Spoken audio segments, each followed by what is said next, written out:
There's something about the wilderness that changes at night, when you're miles from civilization and the only thing between you and the darkness is a thin uniform and a radio that might not work. Welcome to Night Encounters. In this video, you will hear 3 terrifying true stories from park rangers who encountered disturbing situations while alone in the most isolated corners of our national forests. These are allegedly true accounts. Story 1. The Visitor at Lookout Tower 7 by Lucas. This happened in the summer of 2017. I was 26 and had just finished my first year as a seasonal ranger at a national forest in northern Montana. I won't say which one for privacy reasons, but if you know the area, you know how remote it gets. They assigned me to man Lookout Tower 7 for a 2-week rotation.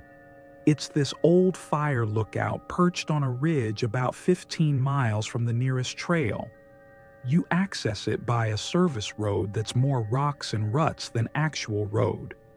The tower itself is maybe 40 feet high, wooden, with a small cabin at the top, just big enough for a cot, a desk, some supplies, and the radio equipment.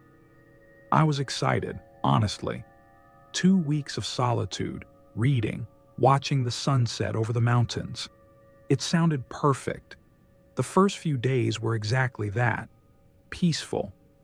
I'd wake up with the sunrise, scan the horizons for smoke, read my books, heat up my meals on the little propane stove.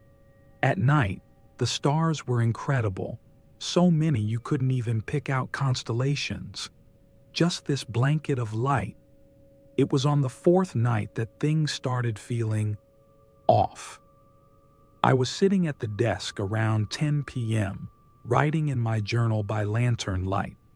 The windows were open because it was warm, and I could hear the usual night sounds: crickets, the occasional owl, wind moving through the pines below. Then I heard footsteps on the stairs, not loud, not rushed, just steady footsteps climbing the wooden stairs outside, each one making that distinct creak. I froze, pen in hand. My heart started hammering because I knew for a fact I was alone out here. The nearest ranger was at least a day's hike away. I waited, listening.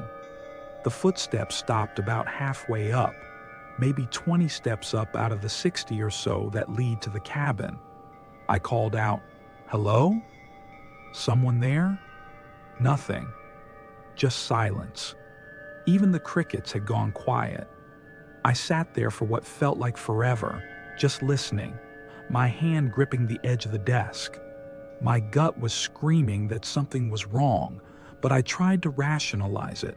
Maybe it was an animal, a bear on the stairs. That happens, right?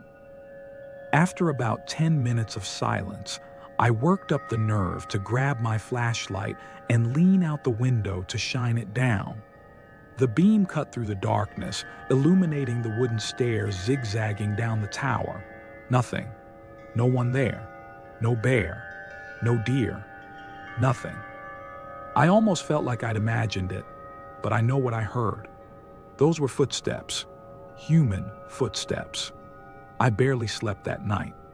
I kept the lantern on low and sat in the chair facing the door, my radio close by. Every little sound made me jump. When morning finally came, I was exhausted and wired on adrenaline and bad coffee. I convinced myself it was nothing. Acoustic weirdness from the canyon, maybe. An animal I'd misidentified. I had 12 more days up here. I couldn't lose it on day 4. The next 2 nights were quiet, normal. I started to relax again. Then on the 7th night, it happened again. This time I was lying on the cot, almost asleep, when I heard it. Footsteps on the stairs. The same steady, deliberate pace, climbing up from below. My stomach dropped. I sat up, heart pounding in my ears. This time I could count them. 1, 2, 3, 4. They climbed higher than before. 10 steps. 15. 20. Then they stopped again. I didn't call out this time. I just sat there in the darkness, barely breathing, listening. And then I heard something that made my blood run cold. A knock. 3 slow, deliberate knocks on the platform just below my door. The cabin is on a platform that wraps around the tower at the top. There's maybe 6 feet of deck space before the stairs continue down. Someone, something, was standing right outside my door. I grabbed my flashlight and my bear mace. My hands were shaking so badly, I almost dropped both. I didn't want to open that door. Every instinct I had was screaming not to. But I also couldn't just sit there all night knowing something was outside. I flipped on every light I had.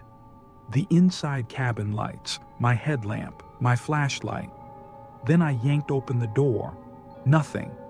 The platform was empty. I shined my light down the stairs, spinning in a circle, scanning the deck. There was no one there. More importantly, there was nowhere to hide. It's an open platform with railings. You can see everything. But I know what I heard. The footsteps. The knocking. It was real. I slammed the door shut and locked it. Not that the lock would do much. It was just a simple sliding bolt. That's when I noticed something. On the small window next to the door, the one I'd looked out of so many times, there was a handprint.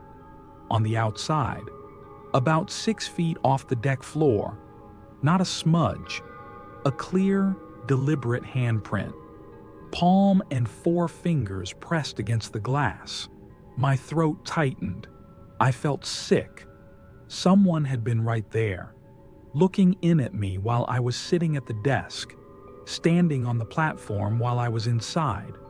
I tried the radio, but this late at night, the signal was terrible, just static. I was completely alone. I didn't sleep at all that night. I sat with my back to the door until sunrise, listening to every creak of the tower swaying in the wind, every sound from the forest below. When morning came, I packed my essentials into my backpack. I wasn't staying another night. I didn't care if it ruined my assignment or made me look paranoid. I was getting out. But before I left, I walked around the platform in the daylight, trying to make sense of what happened. I examined the handprint on the window. It was definitely human, adult-sized. Then I looked down at the stairs and noticed something I'd missed in the dark. Scratches. Fresh scratches on the wooden railing, like someone had been gripping it. And on one of the steps, maybe 20 steps down, there was something carved into the wood. Letters. Crude, but deliberate. It said, "I see you." My stomach turned. I took a photo with my phone, though out there I had no service, and I left. I didn't even radio in. I just started hiking down the service road with my pack, looking over my shoulder every few minutes. It took me about 6 hours to reach the ranger station. When I got there, I told my supervisor everything. He looked concerned but skeptical. He said he'd send someone up to check it out. 2 days later, they told me they'd been to the tower. No signs of anyone, no footprints, no evidence of intrusion. The handprint on the window was gone. Probably condensation, they said. The carved message? They took a photo, but said it could have been there for years. Hikers carve stuff all the time. But I know what I experienced. I know someone was out there, climbing those stairs, knocking on that platform, watching me through the window. I finished out the season doing trail maintenance and visitor center duties. I never went back to a lookout tower. They offered me Tower 7 again the next summer, but I declined. Someone else took the assignment.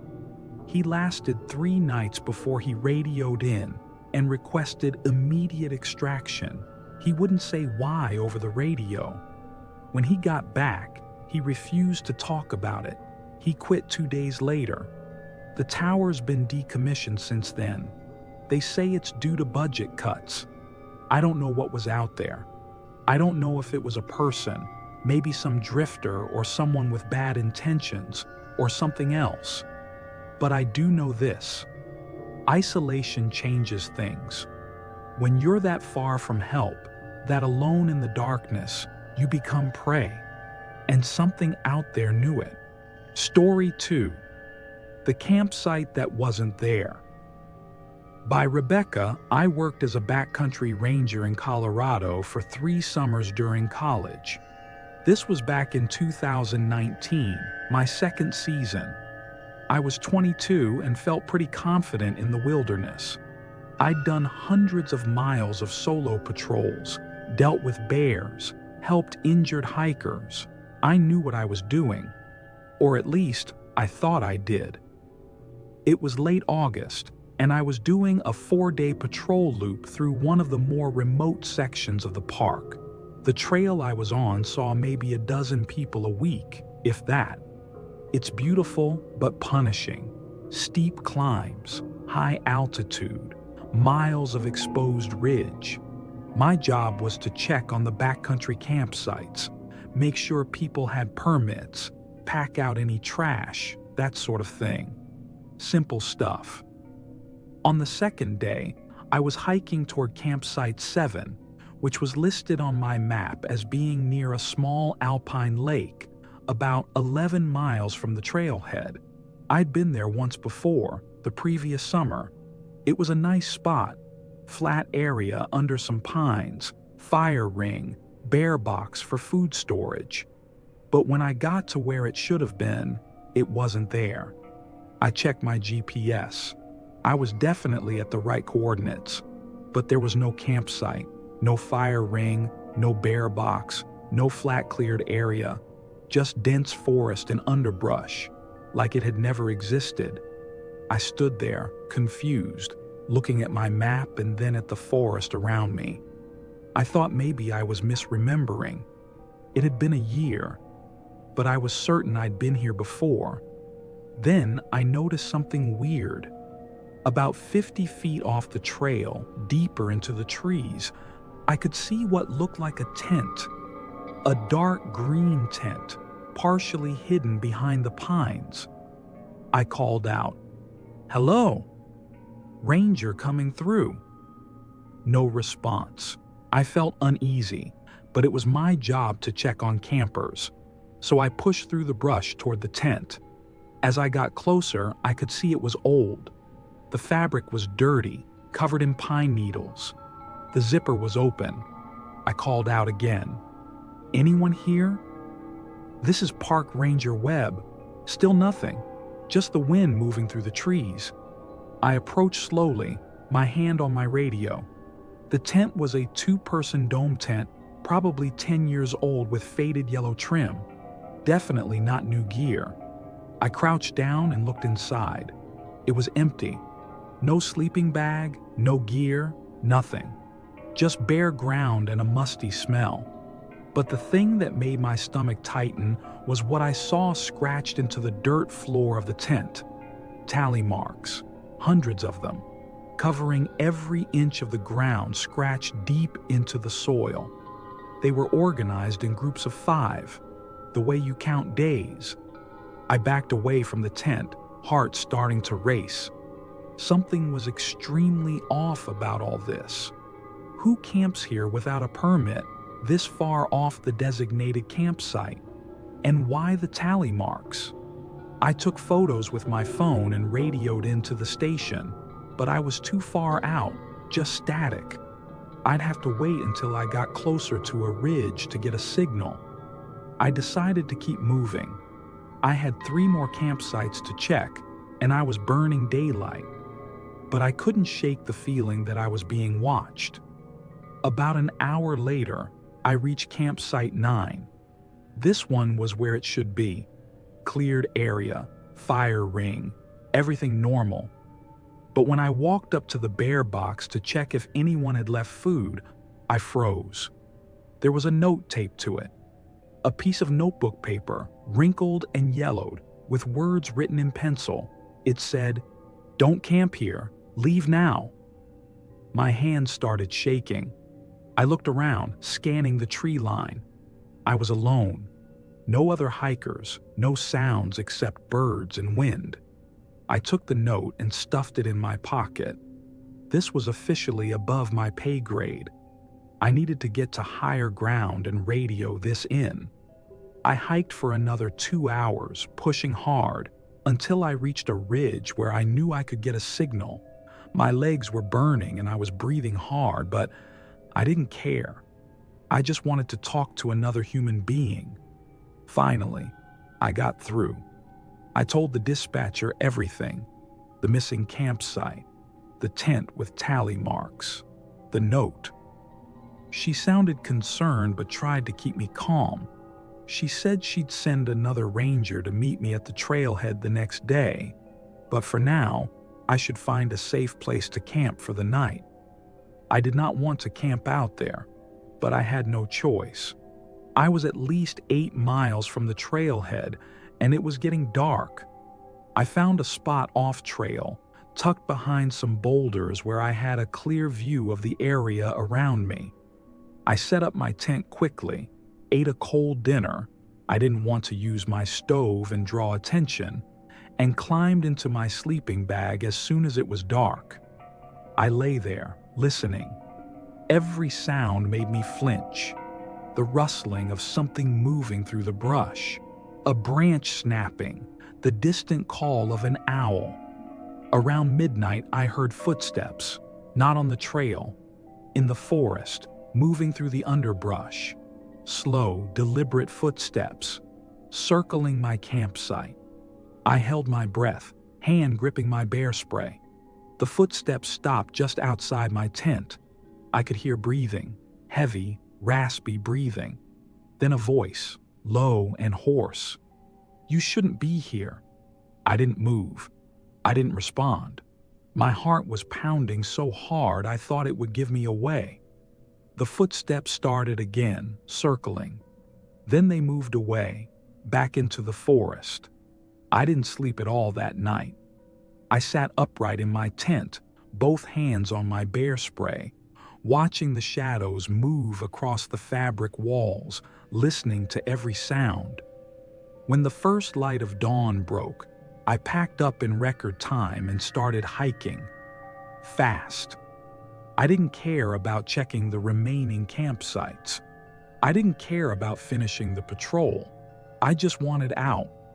I made it to the trailhead in 4 hours. Normally, it would have taken 6. The other ranger was already there, waiting for me. I've never been so relieved to see another person. I told him everything.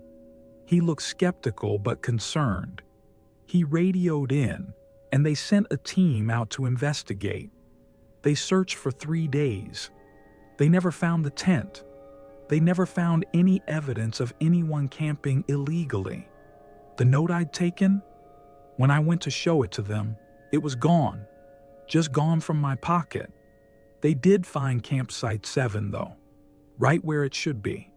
Fire ring, bear box, everything. Like it had always been there. The official report said I'd probably been disoriented from altitude and dehydration, that I'd misread my GPS, that the note had blown away. But I know what I saw. I know what I heard. Someone, or something, was out there, and they didn't want me around. I finished that summer, but I didn't come back the next year. I switched to working at a state park near a city. Trails with cell service, visitors everywhere, rangers in pairs. I still have the photos on my phone. The tent with the tally marks. The empty forest where the campsite should have been. I look at them sometimes, trying to make sense of it. I can't. All I know is that some parts of the wilderness aren't meant for us. Some places have their own rules, and if you're smart, you listen when they tell you to leave. Story 3: The Emergency Call, by David K. I was a law enforcement ranger, basically a park cop, In Washington State for 7 years. I've seen a lot. Drunk campers, drug deals in parking lots, domestic disputes at campgrounds. But nothing prepared me for what happened in October of 2020. It was a Tuesday night, around 2 a.m. I was on duty, parked at the ranger station finishing up some paperwork before heading home. It was a quiet night. Park was closed, gates locked, just me and the graveyard shift dispatcher on the radio. Then the call came in. It was a distress call on the emergency channel. A woman's voice, panicked and breathless. "Please, somebody help me. I'm at the Ridgeview campground. Someone's trying to get into my tent. Please, I need help now." I grabbed my radio immediately. "This is Ranger Keller. Ma'am, stay calm. I'm 15 minutes away. Stay in your tent. Keep quiet. I'm coming to you now." She didn't respond. The line went dead. I jumped in my patrol truck and took off. Ridgeview Campground was on the north end of the park, up a winding mountain road. It was closed for the season, had been since Labor Day. No one should have been camping there. As I drove, I kept trying to raise her on the radio. Nothing, just static. My gut was churning. Something felt very wrong about this. If she was camping illegally, why call for help? And who was trying to get into her tent? The road up was dark and narrow, my headlights cutting through thick fog that had rolled in from the valley. I pushed the truck as fast as I dared on the curves, adrenaline surging through me. When I finally reached the campground entrance, the gate was closed and locked, just as it should be. I got out and unlocked it, drove through, then continued up to the camping loops. The campground has 3 loops, A, B, and C. Each one has about 15 sites. I drove slowly through Loop A, scanning with my spotlight. Nothing. All the sites were empty, fire rings cold. Same with Loop B. I started to feel a creeping sense of dread. Where was she? Then, as I entered Loop C, my spotlight caught something. A tent. Site 23. A small blue dome tent, set up properly with a car parked next to it. A silver Honda Civic. I parked my truck and grabbed my flashlight and radio. I approached slowly, calling out, "Park Ranger." "Ma'am, are you okay?" No response. The tent was zipped shut. I could see the outline of something inside, maybe a sleeping bag. The car's windows were fogged up from the inside. "Ma'am, this is Park Ranger Keller. I'm here to help. Can you hear me?" Still nothing. My heart was pounding now. I reached for the tent zipper, my other hand on my sidearm. I pulled the zipper down slowly. The tent was empty. Not just empty, there was nothing inside. No sleeping bag, no gear, no supplies, just the bare floor of the tent. I stood up, shining my light around the campsite. Something was very wrong. I walked over to the car and shined my light through the window. The inside was trashed. The seats were torn up, stuffing pulled out. The dashboard was smashed. And on the windshield, written in what looked like condensation or maybe finger grease, were words, "Help me." My blood ran cold. I tried the door, locked. I radioed dispatch. "Dispatch, this is Keller. I've got a situation at Ridgeview, Site 23. Empty tent, abandoned vehicle, signs of distress. I need backup, and I need you to run this plate." The dispatcher came back quickly. "Copy, Keller. Running it now. Backup is en route. ETA 25 minutes. 25 minutes. I'd be alone out here for 25 more minutes." I walked the perimeter of the campsite with my flashlight, looking for any signs of the woman. Footprints, blood, anything. The ground was damp from the fog, and I could see tracks leading from the tent toward the tree line. Small tracks, like someone had been running. I followed them into the woods, my flashlight beam bouncing as I moved quickly through the underbrush. The tracks led about 30 yards into the forest, then stopped at a small clearing. In the middle of the clearing was a fire pit, not a park-sanctioned one, a makeshift ring of rocks, and inside it, still smoldering, were the remnants of a fire. Next to the fire pit was a pile of clothes, women's clothes, jeans, a jacket, a shirt. My stomach dropped. I felt the sense of imminent danger, of fear creeping into me. Every instinct told me to get out of there. Now.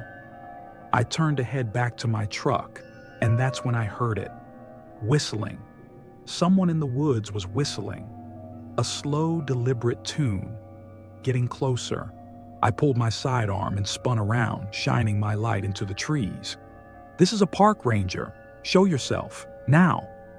The whistling stopped. Silence. Then, from somewhere to my left, a voice.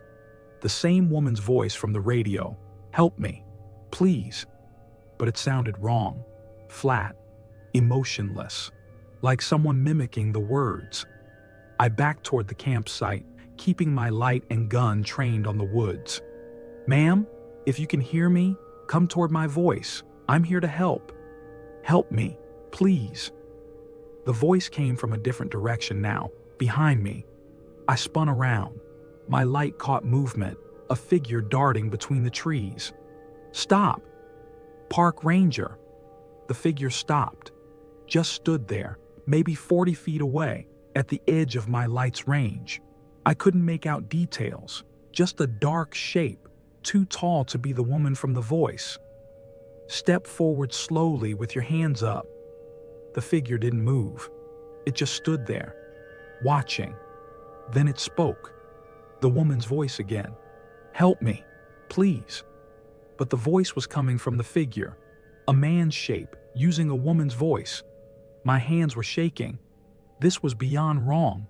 I needed to get back to my truck, now. I backed away slowly, keeping my gun trained on the figure. It didn't follow. It just stood there at the edge of the darkness, silent. When I reached the campsite, I practically ran to my truck. I got in, locked the doors, and radioed dispatch. "Dispatch, I need that backup now. I've got a potential suspect on foot in the woods, hostile situation.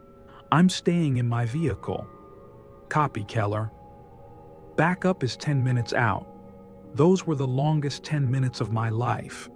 I sat in that truck, engine running, doors locked, watching the tree line. The figure never emerged, but I could feel it out there, watching me. When backup finally arrived, 2 other rangers and a county sheriff's deputy, we searched the entire campground and surrounding woods. We found the tent, the car, the clothes by the fire pit. But we never found the woman, or the figure. We ran the plates on the Honda. It had been reported stolen 3 weeks earlier from a gas station 2 counties over. The owner said she'd left it running while she went inside to pay, and when she came out, it was gone. Security footage from the gas station showed a man taking the car, tall, thin, wearing dark clothes. They never identified him. We searched for 2 more days, brought in search and rescue, cadaver dogs, the whole works. Nothing. No body, no blood, no evidence of the woman from the radio call. The official theory was that someone had stolen the car, camped illegally, and left when they saw my truck coming. The clothes were probably just abandoned. The radio call was probably a prank or misunderstood, but I don't buy it. I know what I heard. I know what I saw. That figure in the woods, mimicking a woman's voice, luring me deeper into the forest. If I'd followed that voice, if I'd gone farther into those trees, I don't think I would have made it back out. I transferred to a different park 6 months later. I still work as a ranger, but I don't take night shifts anymore. I don't patrol closed campgrounds, and I never, ever follow voices into the woods. Some calls aren't meant to be answered. Some rescues are traps. And some things in the wilderness aren't human at all. They just know how to sound like they are. The wilderness is vast and beautiful, but it's not always empty, and it doesn't always welcome us. These rangers were trained, prepared, and experienced. But even they encountered something they couldn't explain, something that made them question whether they were truly alone out there. If you have a true original horror story you'd like to submit to be featured in a future video, please email us at nightencounters.stories@gmail.com. We read every submission. Stay safe out there. And remember, if something tells you to leave, listen.